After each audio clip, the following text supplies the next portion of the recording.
So 3 weeks ago, we started our Detox series, we've been planning for it for a long time, and I've had amazing feedback from different people regarding this series.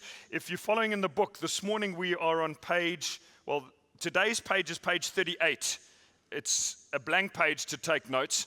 And for those that are highly structured note takers and want to plan your space, I'm going to have a couple of points which you can use the top half of your page for, and then the bottom half, I suggest leaving enough space to draw a diagram that I'm going to put up at the back end of this message. Our life group title this week, and all of our over 200 groups that are doing detox, is called Joy versus Fear. So that's coming up in your group this week. I hope that you're part of one. And I'd like to start this morning by reading a story written by a guy named John Ortberg in his book, Soul Keeping. I've borrowed the name of his book as the title for my message this morning. So my title this morning is Soul Keeping. And this story is retold a little bit in day 1 of week 3 in the devotional reading, but I think it's good for us to have it twice. This is what John Ortberg writes as the introduction to his book, Soul Keeping. He said, "There was once a town high in the Alps that straddled the banks of a beautiful stream. The stream was fed by springs that were as old as the earth and deep as the sea. The water was clear like crystal. Children laughed and played beside it. Swans and geese swam on it. You could see the rocks and the sand and the rainbow trout that swarmed at the bottom of the stream. High in the hills, far beyond anyone's sight, lived an old man who served as keeper of the springs. He had been hired so long ago that now no one could remember a time when he wasn't there. He would travel from one spring to another in the hills, removing branches or fallen leaves or debris that might pollute the water. But his work was unseen. One year, the town council decided they had better things to do with their money. No one supervised the old man anyway. They had roads to repair and taxes to collect and services to offer, and giving money to an unseen stream cleaner had become a luxury they could no longer afford. So the old man left his post. High in the mountains, the springs went untended. Twigs and branches, and worse, muddied the liquid flow. Mud and silt compacted the creek bed. Farm wastes turned parts of the stream into stagnant bogs. For a time, no one in the village noticed, but after a while, the water was not the same. It began to look brackish. The swans flew away to live elsewhere. The water no longer had a crisp scent that drew children to play by it. Some people in the town began to grow ill. All noticed the loss of sparkling beauty that used to flow between the banks of the stream that fed the town. The life of the village depended on the stream, and the life of the stream depended on the keeper. The city council reconvened, and the money was found. The old man was rehired. After yet another time, the springs were cleaned, the stream was pure, children played again on its banks, illness was replaced by health, the swans came home, and the village came back to life. The life of a village depended on the health of the stream. And then here is this final sentence of the story. The stream is your soul, and you are the keeper. The stream is your soul, and you are the keeper. This book by John Ortberg is one that I'd highly recommend and one that has deeply challenged me. There are 2 books in this regard in terms of soul keeping that have challenged me. This is one. And when I read that story first time around and came to the end, something about that sentence just hit me. That the seen life, the externals of my life, the stuff that's visible, the stream, if you like, is dependent on how much effort and energy I put into the keeping of the springs. It's the unseen spring work that leads to the seen stream health. The unseen spring work, I'm using this analogy, the springs, the unseen work in the springs leads to the seen stream health. Gordon MacDonald wrote a book called The Life God Blesses, which is the other book I'd highly recommend in this regard. They're such deep soul-type books, and I'm using soul in this Bible sense, that I've used both books reading one chapter per sitting, sometimes combined with my devotions, to allow God to do work on my soul and to keep this idea well in front of me. He uses the analogy of a boat, or a sailing boat. And he said he discovered in boat building that this was one of the essential principles of boat building, is there has to be more weight beneath the waterline than the weight above the waterline. No matter how glamorous the deck of the boat is and all the fittings and all the cabins, that's all above the waterline. If you break the golden rule of shipbuilding and you do not have more weight beneath the waterline than above, the technical word for that is ballast, then during calm waters you would never notice. You only ever notice the importance of the ballast, of the weight beneath the waterline when the storms blow. And what the ballast does is it enables most sailing boats that even if it blows right over and the sail touches the water, because of the weight beneath the waterline, that boat will right itself. But if there's no weight beneath the waterline, that boat will capsize and people's lives could be lost. That's his analogy for soul keeping. It's much easier, of course, to look at what's above the waterline, to look at the stream that's flowing in front of us, than to spend the time tending the springs.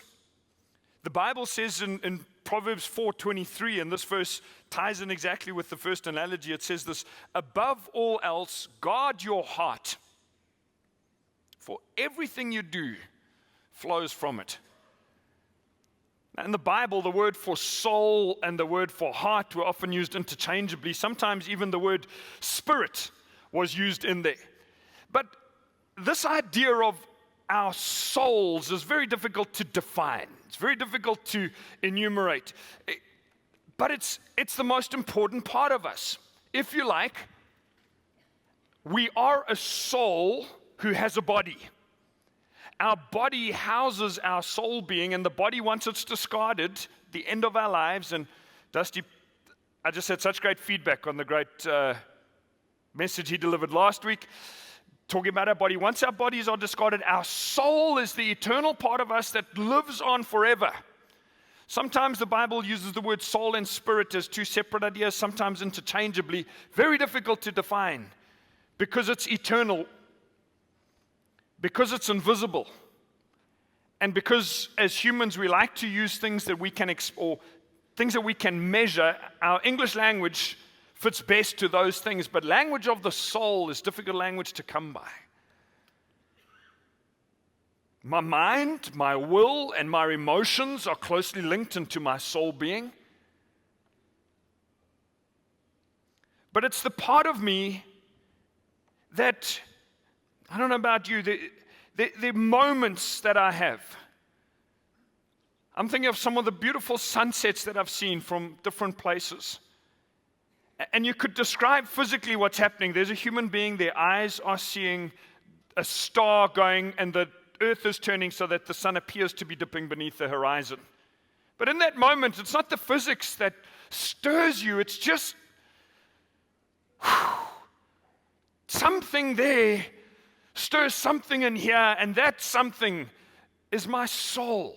Now, I'm not saying my soul is only ever working when it's seeing beautiful sunsets or something amazing, but it's the easiest way to explain it without the physics of it. It's the part of me that realizes that I'm part of something much bigger. The part of me that has got wonder and awe and curiosity and excitement. It also has a whole lot of other things that can go wrong in my soul space, but that's the part that we're looking at this week, is detoxing our soul. You see, it's possible that my soul has got more weight or less weight depending on how much work I put into my soul, how much attention I pay. It's possible that the streams of my life are brackish or clear depending on how much soul-keeping work I get round to doing. This isn't an exhaustive list, but an unhealthy soul is one that gets cluttered and distressed easily and often discouraged and irritable and scratchy and pulls others down and disturbed and often fighting and angry. And we can't put our finger on what's happening, but it's, to borrow Ortberg's analogy, it's the brackish water that come from unkept springs. What does someone with a healthy soul look like? Well, again, difficult to define, but that person is generally the opposite of all of that, centered. Even though storms come and blow their lives over, they seem to right themselves again. Understanding that it's God's grace in the first place that gives us the ballast. Those kinds of people tend to be positive. Because they're reflecting on eternity, they tend to be reflective, peaceful, joyful, hopeful people. Which one would you and I rather be? And yet we drift into a place of soul neglect much more easily than we drift into a place of soul keeping or soul care. I love this title, which is why I've borrowed it this morning. We have got words in the English language like shopkeeper and timekeeper and doorkeeper and bookkeeper and beekeeper and zookeeper and goalkeeper. But what about when it comes to the most important part of our makeup? What about the idea of being a soul keeper? Taking responsibility for the health of my soul. And I'd like to throw out in the first part of this message 3 questions that I believe a good soul keeper should be asking. 3 questions that a good soul keeper tending the springs of our soul should be asking. Number 1, am I regularly reflecting on the health of my soul? There might be some people here this morning who say, you just lost me right at the beginning when you said, looking after my soul. I'm a practical person, I do practical things, and now you're heading into the realm of, this sounds a bit ethereal to me. Well, we all have a soul. And you just get one. And if you don't look after it, God doesn't give us a second one. So this is a big deal, and I'm trying to find language and concepts this morning to help us tap in with how do we detox our souls, and it's by regularly reflecting on the health of my soul would be a good starting point. Do I check the springs regularly, or am I more concerned with the stream? Part of the danger of living crowded, overly busy lives with hurried souls and no space to just draw back for a moment or two and reflect is that everything around us talks to the stream and talks to what's above the waterline. Oh, you look so good today. That's above the waterline. Thank you. Appreciate that. But all of our lives, what other people can see is the stuff above the waterline. So if we totally crowd out any time to look beneath the waterline, we start to think that what's visible is the biggest deal, and the invisible doesn't really matter that much. Here's the question: how different would my life look if my stream was 20% healthier? If the springs were 20% less cluttered with branches and leaves and debris and silt? To use another analogy, it's a good idea if you have a car to get the oil and water checked regularly, else funny lights shine up on the dashboard. So as part of a filling station routine, often the person helping you would say, would you like me to check oil and water? And up to that point, you haven't thought of it. And you say, well, go ahead. And that's a kind of an analogy of soul reflection, is because under the hood, under the bonnet, the oil and the water is invisible. The outside of the car, that's the shiny part, usually. But the much more important part of the car than the door is the oil and the oil levels and the engine working. And soul keeping is lifting the bonnet up and checking the oil, the water levels, taking a dipstick test of my soul at regular intervals, saying, how am I doing? Some of us check the oil and water levels in our car more than we check the health of our souls. We end up living depleted lives as a result, and no one else can do this for me. Because nobody else can see my soul level. All they can see is the stream. But the springs, that's the part of me that connects to God. That's the part of me that's invisible. That's the part of me that's beneath the waterline. And here's two really cool ideas that the Bible mentions regarding our souls. First of all, we can talk to God about our souls, and we can talk to our souls about God. Okay? We can talk to God about our souls, and we can talk to our souls about God. First part of that sentence, Psalm 62, verse 8. Trust in him at all times, you people. Pour out your hearts to him. There's again that synonym for souls. For God is our refuge. I'm not suggesting that we need to take 3 months out of the year every year and retreat up into a mountain to double check the health of our souls. Although it would be quite nice, wouldn't it? But when Psalm 62 says, pour out my soul, I think that's something I can do regularly and often as much as my soul needs pouring out. In the last while, maybe 12 to 18 months, I've taken to walking 4-5 times a week for at least 35 minutes. And that's become the place. There's some other places sometimes when I'm driving, but that time for me has become a time to pour out my soul or just to connect with God and be present with him. And isn't this such a beautiful thing that the God of the universe doesn't need me to bring my boat with the keel already formed and the streams already healthy. He can cope with my brackish water and with the floods and with the storms and with the pain. And I can pour out to him like I can do to no one else. Because even my closest friend, the person who knows me best in the world, my wife, she's not God. She has her own soul and her own struggle, so there's hopefully some good support this way. But God, I can pour out my soul, say, God, I'm feeling depleted today. I don't know what happened this last week, but I've been sitting in the red zone. And that's on me. But I'm feeling a little bit edgy. Please help. I'm facing some decisions that need to be made. My soul just feels at odds with itself. I don't know about. I can talk to God and pour it all out. Then the second part is really fantastic, is I can talk to my soul about God. Self-talk, soul talk. Psalm 42 and 43, when they're originally written, were written as one poem. So in our Bibles, they're split into two. But in verse 5, the writer says this, why, my soul, are you downcast? We talk to God about our souls, talk to our souls about God. He says, why are you so disturbed within me? Put your hope in God, for I will yet praise him, my Savior and my God. This is a good habit of soul reflection and soul detox, if you like, is on occasion to talk to my soul. Why, my soul, are you feeling down? Why downcast?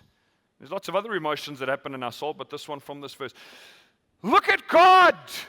He's our refuge. He's our rock. Do you know that in the Psalm 42, Psalm 43, in that poem, he repeats this phrase exactly 3 times over. That same verse is repeated 3 times. Why, my soul, are you downcast? Come on, Wimble. I'm grabbing you by the scruff of the neck today. God is still on the throne. He is still large and he's in charge, and put your faith in him. Whatever got you downcast, soul, let's pick ourselves up. Let's look to God. This is an exceptionally good lifetime habit. Second question that I think good soul keepers should ask is, what are the things that stop me from doing this? How regularly do I check on the health of my soul, and am I connecting with God and looking internally? And what are the things that stop me from doing this? Well, for some of us, it's that you're unfamiliar with the idea of a reflective practice and a reflective lifestyle. Somehow, the way you've lived and the way you've been brought up and taught is just to be successful is just foot in the corner, accelerated down to the floor 24/7. But if you take the analogy of the stream, it's what happens upstream invisibly that affects downstream health. And we were not designed to live 24/7 going hard like that. And so we blame things like over busyness. But do you know that busyness isn't in itself a bad thing? A guy named Dallas Willard makes this distinction. He says it's not busyness that's the problem. Busyness is just having many things to do. It's hurriedness. And he says one of the great diseases of our time is hurriedness of the soul. That even when I'm not busy doing something, my soul is in a hurry thinking it needs to be doing something. I don't know if I'm the only one who ever suffers from that disease. For some of us, it's our insecurities that keep us from looking upstream. Man, if I dive into areas of my heart and my well-being, I don't know, who knows what I'll find there? Rather just be here. Sometimes it's laziness, sometimes just awkwardness.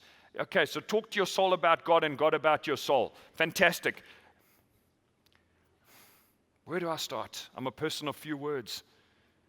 I don't know where you start, but start somewhere, somehow, together with God. Find a way, a method, a manner of talking, of connecting with Him. Do you know that Jesus, when He was human being on this earth, the most important mission of any human being who's ever lived, arguably the most reason to be over busy, more than any single one of us. He was here to save the entire world. That's not just a Marvel or a DC storyline. That literally was His mission, is His mission.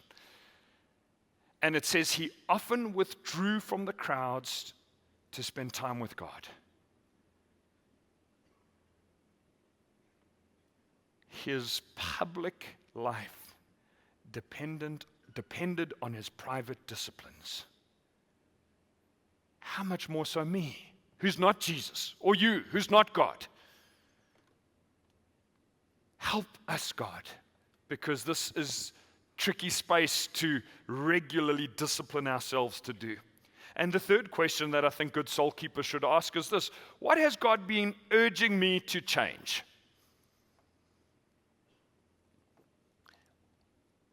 Sometimes it's not even drawing away for soul reflection that we get a nudge from the Holy Spirit or from God. Just something happens and we feel this little nudge on the inside thinking, I need to make some changes.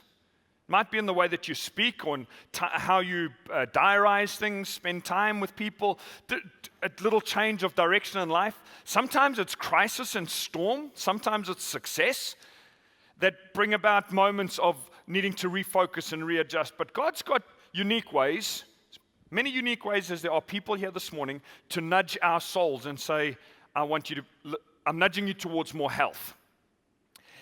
Anything that God nudges you and I to do is to make the streams more healthy, okay? So a nudge from God, although there might be some hard work involved, is never to leave me worse off. Psalm 23, which is a really great soul-keeping chapter, it says this. I'm not reading the whole thing, just picking out 3 lines, verse 2 and 3. It says, He makes me lie down, green pastures. He leads me beside still waters, and He restores my soul. Makes me, leads me, restores. Can you see it's all linked into this idea of my soul? Those are all 3 action words on God's part. David says, God's my shepherd. I'm not going to lack anything if I follow Him. And He does a whole lot of things, but these are the first 3. He makes me, He leads me, He restores me. So when I'm interacting, if I find, let's say you're driving to work and you've got a 20-minute drive and you manage in that time just to connect with God, and He's adjusting something in our souls. We're having a little bit of a reflective moment. Somewhere in those times, God will make me, He'll lead me, or He'll restore me, or all 3. That's God's role. My role is to respond. Where He leads me, I can choose to follow or not. I can choose to allow Him to restore my soul or not. And when He makes me lie down, I can choose to follow with that idea or not. Sometimes God makes us lie down. Had an incredible conversation with a man in this church recently who received some very, very bad health news a little while back. And just before that, he had been praying and saying, God, please, I want to be closer to You. 1 month later, he gets a terrible medical diagnosis. And he said to me the other day, he said, that was God's gift to me. Not that God gives disease, but God knew that it would take something quite drastic to move me forward. And so in this time, I'm not seeing it as any form of punishment. I'm seeing it as a time for me to connect more deeply with the shepherd. It was a profound view on God making someone lie down, moving someone into a new season or a new zone. What is the last thing that God told you or me to do? What was the last nudge he put in our hearts? Now, God isn't like this, but let's just say he was like this. If he's nudging our souls in one direction, we come back to him, God, I'm not going to do that. Next day, God, my soul, I'm so downcast. Why shouldn't God say, well, I told you yesterday, change that. Yeah, but God, I'm not going to give you one more piece of revelation until you do the last thing I told you. God isn't like that, thank God. But the way in his grace, he nudges, he leads, he restores. If I want to become more healthy in my soul, I should be following the great shepherd, the things that he nudges me and leads me. So far in this series, what has God been nudging you? Have you made any changes? In the last year, how has God nudged your soul? What have you and I done about it in the last 5 years? Maybe part of the reason the soul has got brackish is because the giant dead branches that were hanging in that God said do something about, I just said, no, I'm happy to leave them there. And then I say, God, but please change my water. So I want to change the water by changing you. And when I start doing something about it and my soul improves in health, I look back, I think, why didn't I do that a long time ago? There have been a few nudges when I was preparing this, I was reflecting on just a few nudges that I feel God had given me over the last 2 years. One of them in particular, I haven't really acted on. Every year, when I kind of think about the year ahead and loop my goals forward, one thing has popped up consistently if I write those things down. But I never took any action. I just lived in hope. Any of you had goals like that? I beg your pardon. Just living in hope. Maybe a miracle would happen and that would change. And last year, November, something, I don't know, there was a series of things that happened, but something inside of me just clicked and I said, I'm not going to wait for next year, January, to make a New Year's resolution. I'm making a November resolution. I'm doing something about it right now. I'm going to see somebody about it. I'm going to get some input and I'm going to move forward. Now, this idea of the soul is a big thing. And so what I'd like to do is to borrow a diagram that I saw. I'll tell you the story behind it, and I want to give it to you and explain a little bit, but to give you a framework for when we're reflecting and looking at the health of our souls, looking at different aspects of our soul. And this is by no means comprehensive, but it's been a big deal for me, or a helpful tool for me to look at regarding my soul. I mentioned Gordon MacDonald's book, The Life God Blesses. Peter Rasmussen gave me that book as a gift about 6 years ago. And it was a huge blessing to me. Written by Gordon MacDonald. 20 years ago, I was given a book called Ordering Your Private World, also by Gordon MacDonald, and both books have had a big impact on me. 2016, I had the chance to go to a time of mentoring and training in the US, and on the whole of Wednesday, they flew in Gordon MacDonald to speak to us for the entire day. 78 years old. Who has got so much depth beneath the waterline. I was taking notes on my computer. I typed as furiously fast as I could because I thought I don't get much chance to gain from someone like this. I want to make the most of it.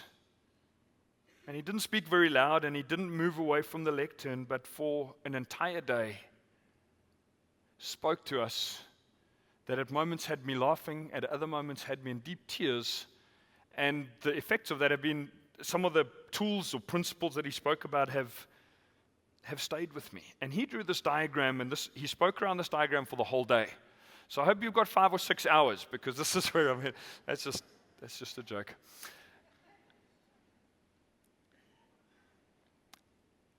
he used this idea, speaking about our inner world and looking at 4 different aspects of the inner world. But how's this for a profound thought? He said we measure outer space with light years. And it's kind of this, certainly to our small brains, an almost infinite space because no one knows what's beyond the beyond. And we've got these thousands and millions and billions of light years worth of distance. And he said, what if our souls, our inner world, was equally infinite but in the opposite direction? Because our souls are eternal. So we don't measure our souls in terms of light years, we measure them in terms of eternity. I, the real me, will never die. I'm an eternal being.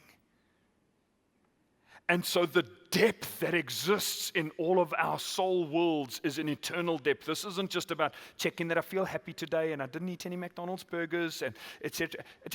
No, there's a depth beneath the waterline that will carry us through for all eternity with God. And he spoke about 4 different aspects, and I'm going to give you the 4 as he gave them and then add some of my thoughts into it. But he spoke first of all about memories. Our inner world, our souls are made up of memories. Let me give you the whole diagram and then I'll make some comments as we go along. Secondly, our soul is the part of us that has imagination as a gift from God. Our memories relate to our past and our imagination relates to our future. The third part of our soul in his diagram are our intentions.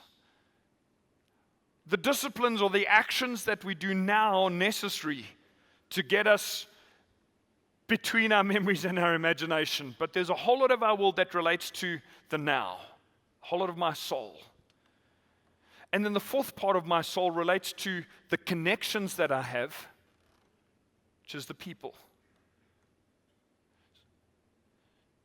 So, I've said that God himself is an action on my soul. Outside of God, it's the people I interact with and the books I read, which is written by people. I'm interacting with them through their works or through their words. It's essentially the people I interact with are going to fashion my soul more than anything else outside of God. So this is a huge part of my inner world, or the people I'm interacting with over a lifetime. Not necessarily how many, and there would be many, but the kinds of interactions in a whole lot of different categories.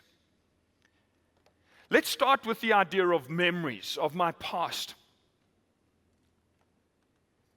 Imagine the biggest library you've ever been into, filled floor to ceiling with volumes of work and every page covered in diagrams and story.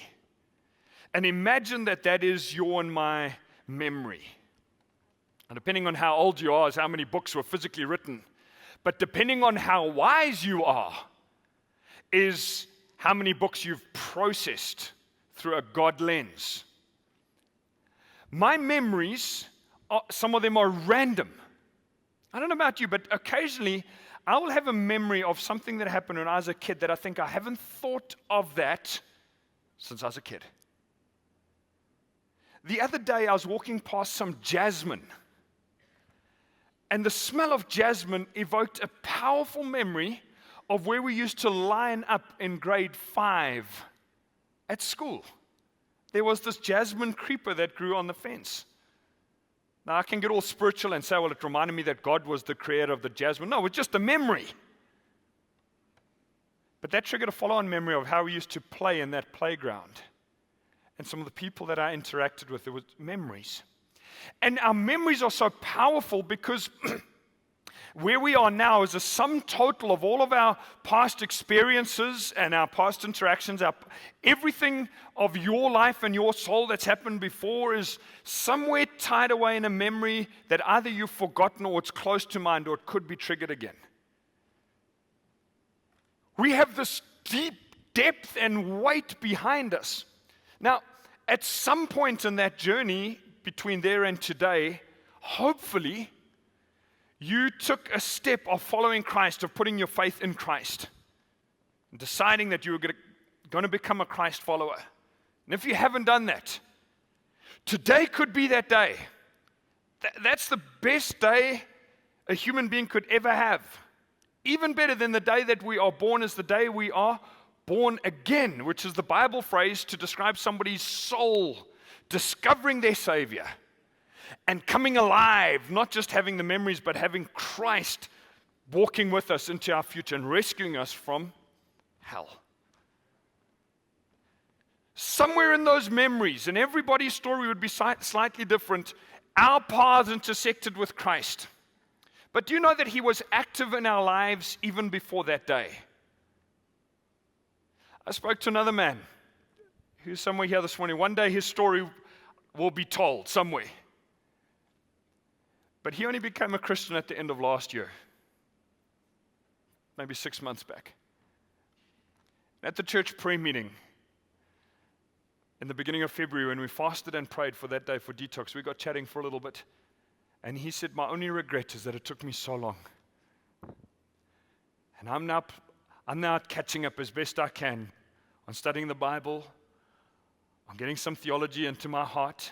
I don't want to waste another minute because of those years. But even in those years, do you know that God was still at work, nudging and adjusting? So it's not all lost. But the memories of our past could be neutral, or they could be painful, or they could be positive. That's generally where they fit into. Neutral, painful, or positive in my memories. The neutral memories, well, they're just there. The positive memories, there is such power, current soul power in going back and revisiting some of these things. And I'm not just speaking out there somewhere. This is distinctly biblical. In Psalm 77, verse 11, it says this, I will remember the deeds of the Lord. Yes, I will remember your miracles of long ago. In fact, there's so many verses related to this idea. The whole nation of Israel were repeatedly told, look backwards to what God has done, because that will adjust your forward movement. In our memories, as we pull out different books and look in them, we remember the wonders of God. Thank God that I didn't die that day. Man, I could have killed myself if I'd have kept going on that particular pathway of life. I remember God's wonders. Thank God for how He adjusted, and beyond my wildest imagination, He's changed and moved things around. Thank you, Great Shepherd. That's the positive memories, the neutral memories. But what about the painful memories? The normal human reaction to any painful memory, let's say the book comes out, I page through some pages, whoa, there was something painful triggers. What's our normal human reaction?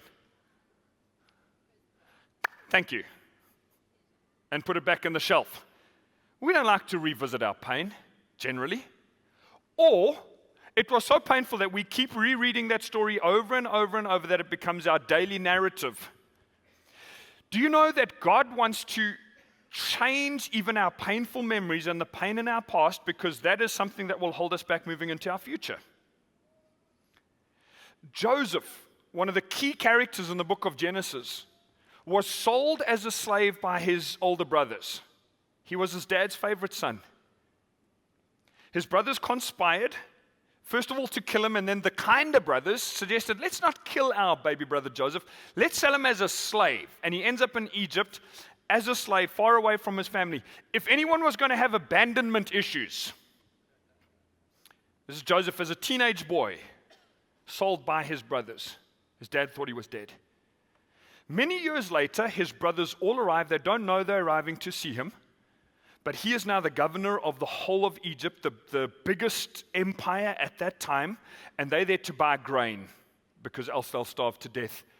And it says, as Joseph sees them, he begins to weep. He withdraws, first of all, but there's a few moments of weeping. He withdraws, and he weeps bitterly. Imagine seeing these people that have caused you that much pain, who cared so little for their own flesh and blood, they sold him as a slave. But the incredible thing about Joseph's memories is it didn't trigger in him revenge. Now I've got these guys, and he could have really made them suffer. He has a God-lens view of the story, when he pulls out the book and reads it now, all these years later, his lenses aren't just the pain of the abandonment and the slavery and all the stuff he was jailed as a result, but he tells him this. This is recorded in Genesis. He says, this is my paraphrase of it, you conspired to do me evil, but God used that plan of yours to bring about good for the whole world. That painful memory still evokes emotion. He still weeps, but it's like tears of moving forward. It was real pain and real tears. But he says, God had a bigger plan, and I'm not out to revenge. I want to help you. In fact, you guys and all your families, come and live by me. Come and stay. I'm going to look out for you guys. That's a supernatural way of dealing with painful memories. And this is, I've tried to make this my practice, is whenever I pull books out of the memory shelf and anything triggers as an insecurity or as a pain or just as a little tweak, you're walking down, randomly see somebody remind you of pain they brought about, or someone looked just like them and brought about pain, and my soul gets into spasm. You look at me like, hey, you're the only guy that ever happens to. As I say, God, I want to take that before you. I want the streams to be healthy, and so please give me your lenses of those memories. What were you at work teaching me? How were you helping me to grow? What was the bigger deal that was going down there? Because when I was yay high, I couldn't see all the bits of the puzzle. This is healthy soul practice. There's a vast, where did my picture, if you guys wouldn't mind putting, vast backwards. What about our imaginations? The imagination is one of God's most incredible gifts to us. Ephesians 3:20, now to him who is able to do immeasurably more than all we ask or imagine, according to his power that is at work within us. You know, our imaginations can be, corrupted, can be unhealthy streams. We can use our imaginations to paint pictures in our minds of lust or of corruption or of damage, anger. We can place through scenarios of taking people down. That same imagination that is in God's hands, sanctified, could become and should be a brilliant canvas on which he can paint the colors of things that he's got for us in our future. The seeds of faith for my future can come to me through my imagination as I soul talk with God. I'm going to own in the thing, what are some of the things that keep us from doing good reflection? For me, it's hurriedness often. It's one of my Achilles heels, and I have many. But the first challenge that we had in this detox week was to find time to spend with the coach. And I blocked out some time and I went for a long walk, just talking with God from first step, saying, God, what does the future look like? And I can't say God came back with a detailed 10-point plan of what the future of my life looks like. But as I began to walk, my imagination started to roll with different ideas. I had a memory come back to me of a similar conversation I'd had on the beach 20 years ago. And I'd had a picture that I felt was from God painted on the canvas of my mind. 20 years later, this picture is back in, and I just felt like this is a picture to guide the next 20 years as well. That it relates to my wiring and how God wants to use me, but in different ways, different application. And through that walking, talking, it wasn't like praying. It was just imagining, really, and thinking and dreaming, if I could put it like dreaming with God, but not, do you know what I mean? And if you don't, I don't know how to explain it better. Just talking and walking and allowing some of the paintbrush of heaven to be on the very human canvas of my mind. This is the power of our imaginations. What if there were no limitations? What if there was this is sometimes a great trigger for imagination thoughts. What if money was no issue and time was no issue and space was no issue? What kind of stuff would I like to do with God? And dare I say this, if my imagination is driven simply by selfish intent, all those dreams are about me, mine, I, what I'm going to become. But when the hand of God is involved, my imagination starts to become, how could my life help others? Because the healthy stream always looks to bring health to other people. It's never just a selfish thing, it's looking outwards. This is such an important thing to imagine because we go into changing seasons. I spoke just now of those with little babies. Man, there were some moments of sickness and hospital and medicine and sleepless nights. We thought this would never end. One click down the road and suddenly we've got one boy in high school and one boy last year in junior school. And in the same click from there to here, they will be in their mid-20s. Now, that can just rush in at us and say, well, that season changes. And I'm saying my season, every one of us, different seasons. But when I'm reflecting, when my inner world is finding space to connect with God, I'm asking questions of others, saying, what was it like for you when your kids got to the end of high school? What was it like for you when your kids started leaving home? What happened in your soul? That's kind of what I'm looking for. What were the emotions? What happened? And when I'm walking my imagination before God, He is helping me pull me into that space rather than me reluctantly getting dragged. Our culture says aging is dreadful and nobody wants it. But if our souls are eternal and we're building constantly beneath the waterline, then as our bodies slow down and maybe shrink, our souls, if they're getting enough attention, should be growing and growing and growing. I've had so many profound conversations with people, 70s, 80s, because the weight of their knowledge and memories and history and faith inspires me. It's like on the outside, maybe the body isn't doing what it did 60 years ago. But on the inside, they are giants. That breeds faith in a youngster, a pipsqueak like myself. Intentions. And this was part of my earlier questions, but what do I need to be doing now to move into the future God has for me? And then fourthly and finally, these connections. I don't have a time to give lots of thoughts around this. We're coming back to friendship at the end of Detox. But we have got different connections with different people of differing strengths. That's normal. That's natural and human. But who are the people closest to you and I that have got the biggest influence in helping us move forward into a God-ordained future? Does it happen just by accident? Or is it happening by design? When Gordon spoke about that, and I tell some of the story in that week's DVD, it really triggered me to go and do something. Change it from just wishing to putting some feet on it, going from just hopeful imagining to godly intentions. Our soul is so important. It's such a big deal. It's not just an added extra. Chuck it in there every now and then when I think about God and think about the Bible. I want to commend and celebrate everybody who's on this journey. This booklet, the whole thing, is ultimately about getting us closer to God and strengthening our souls, detoxing our lives so that we live what God wanted for us. Well done if you've come on that journey. It's a good start.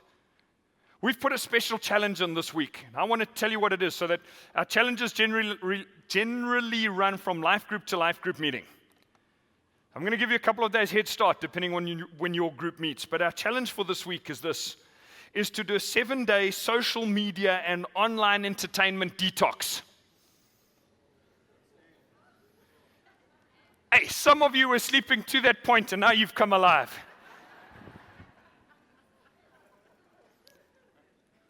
When our souls have got no space, they shrink. Some of us are so busy on our phones and our tablets and computers, and it's like, okay, I've got 3 spare seconds sitting in a waiting room. You don't even hear the doctor call your name, you're so busy. So for 7 days, I'm trying to explain this well. Anything that relates into a workspace, go for it. But anything that relates into an entertainment or social media kind of space. What about, this is no rule, but what about joining us for 7 days? And if you survive and don't die,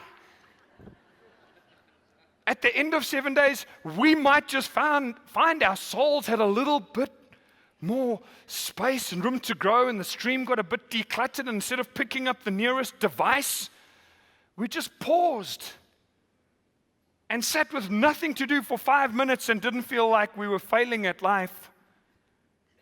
Because it's in the space, it's in the gap moments that very often the imagination can start to be painted and the memories start to loop back of what happened that week, and God can do great work in the space. We often crowd Him out.